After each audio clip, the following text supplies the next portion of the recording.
नमस्कार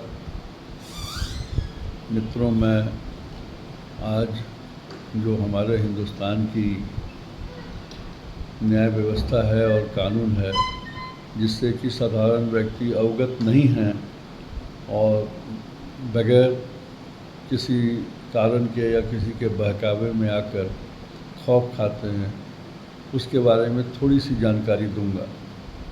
ऐसा नहीं है कि हिंदुस्तान का जो कानून है वो हर इंसान का विरोधी है और पुलिस या कोई भी व्यवस्था जब चाहे किसी को परेशान कर सकती है। यहाँ तक कि न्यायपालिका को भी सीमित अधिकार दिए गए हैं, वो भी अपने अधिकार क्षेत्र से बाहर नहीं जा सकती। जहाँ तक कानूनी प्रावधानों का सवाल है, दो तरह के अपराध चिन्हित किए गए हैं। एक तो है संज्ञेय अपराध कॉग्निजेबल ऑफेंस, दूसरा है नॉन कॉग्निजेबल ऑफेंस। कॉग्निजेबल और नॉन कॉग्निजेबल में सिर्फ इतना अंतर है कि जो संज्ञेय अपराध है वो अपराध के श्रेणी में पूर्णतः आते हैं और उसमें पुलिस पदाधिकारी को यह अधिकार दिया गया है कि वो इस पर तुरंत कार्रवाई करते हुए FIR दर्ज कर सकते हैं, यानी कि प्रथम सूचना रिपोर्ट दर्ज कर सकते हैं और उसके लिए वो बाध्य भी हैं। ये दोनों तरफ से ठीक है।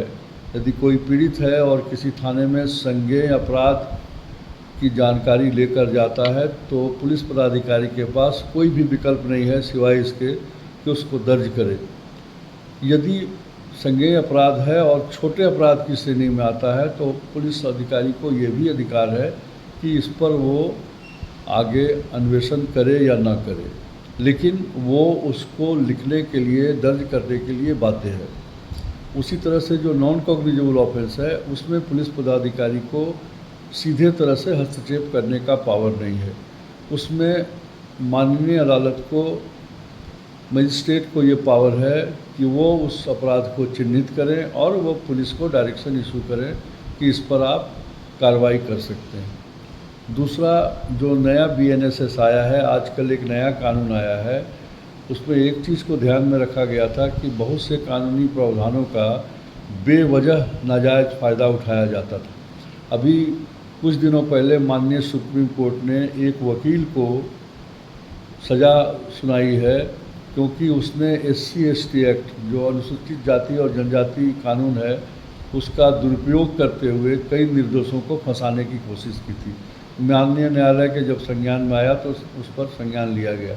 तो इसी तरह से जो नया प्रावधान लाया गया है BNSS या जो IPC और CRPC और इंडियन एविडेंस में जो परिवर्तन लाए गए हैं, उसमें यह सोच कर लाए गए हैं कि बहुत सा अपराध जिसमें कि सूचना देने वाले या अपराधी या पुलिस वाले से मिली भगत करके नाजायज़ फ़ायदा उठाते थे, तो अब ये प्रावधान स्पष्ट है कि जिसमें 7 साल से कम की सज़ा है, मैं दोबारा कह रहा हूँ, जिसमें 7 साल से कम की सज़ा है, उसमें पुलिस अधिकारी के अधिकार को सीमित कर दिया गया है और वह उस अपराधी को, संदेही को गिरफ्तार नहीं कर सकता है।